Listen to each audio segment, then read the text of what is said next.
Gout, and to the right of me we have PJ, Master Swag, and to the right of him we have Mr. RP the Shooter. And today we're going to be talking about Charlie and the Chocolate Factory. It is a 2005 film, and it is a remake of Willy Wonka and the Chocolate Factory, made in 1971. The movie features a young boy who gains the opportunity to venture through a chocolate factory after receiving a golden ticket from a candy wrapper from a chocolate bar. Other families are along for the journey, and as they go along, they start to diminish in size, and their tour guide, Willy Wonka, is a very interesting character.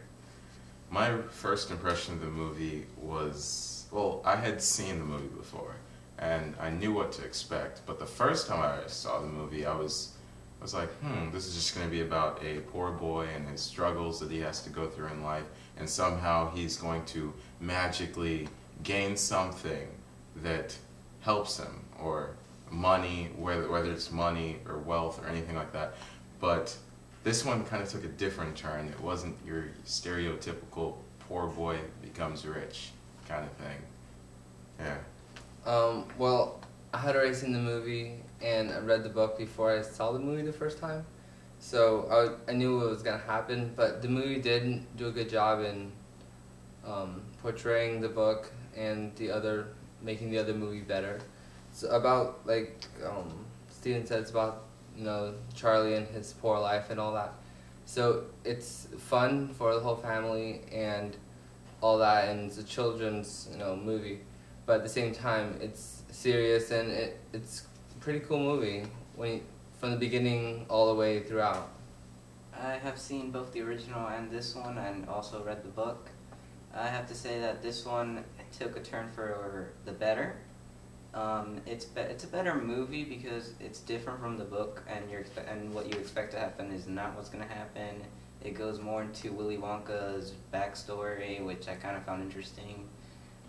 So it was a very interesting movie for me, and I thought it's gonna be okay. In terms of dialogue and acting, Charlie's character, or the actor that plays Charlie's character, is really talented for being so young. He's definitely ahead of his years. Also with the other children actors, they're very talented. They portray the caricatures of naughty, rebellious, undisciplined children very well. And also the adult actors do the same. Mr. Wonka is cynical and comical, and a lot of that comes through based on his dialogue and how he communicates with the children and their guidance, their parents and grandparents and all that. For special effects and visuals, the inside of this factory is completely different from what it looks like on the outside, and it is very interesting to see a chocolate river and with a waterfall and everything.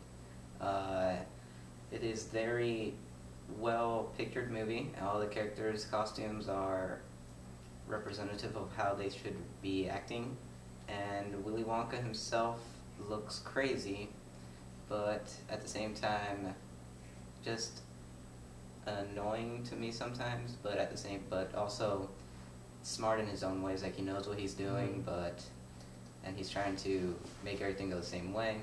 For special effects, the Oompa Loompas, there's only one of them, and every single one of them is just a digital representation of the other, and it's all from one person, so I thought that was pretty neat.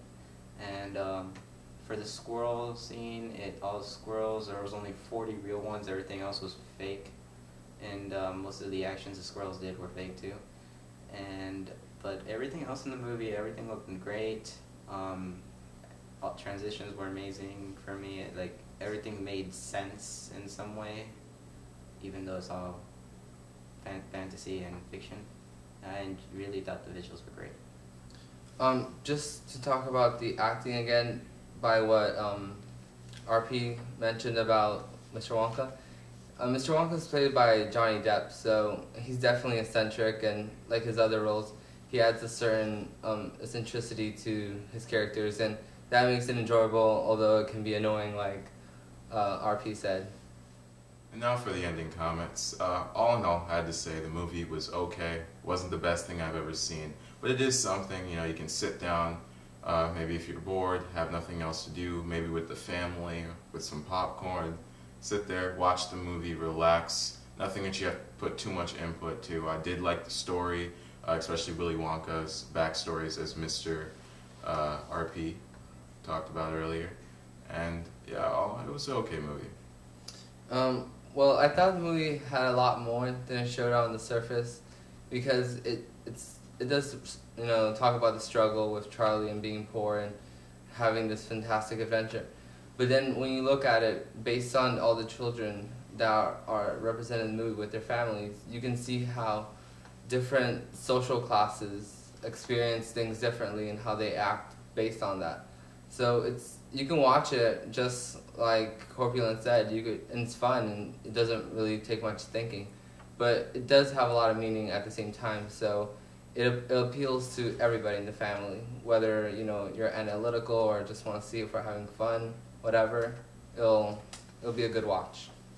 I completely recommend this movie to anyone who has not seen it. If you have seen it, I recommend waiting at least 2 years from seeing it to watch it again, because it's a really nice movie to watch, but not a movie that I would watch like, you know, every year, maybe like 2 years, but not every week. But all characters' representations on society and how we all differ and are raised differently is very well portrayed in this movie, and I would recommend this. And now for our ratings. I give this movie a 6.5 out of 10. Okay, I give it an 8 out of 10 because I really liked it. And I give it a 9 out of 10. Alright everyone, this has been Corpulent Galk, PJ Master Swag, And Mr. RP the Shooter. and we're signing out. Don't forget to like, comment, subscribe, and favorite the video. It really helps us out. Thank you. Augustus Gloop, the great bakery nincompoop. Augustus Gloop, so big and vile, so greedy, foul, and infantile. Come on, we cry, the time is right to send him shooting.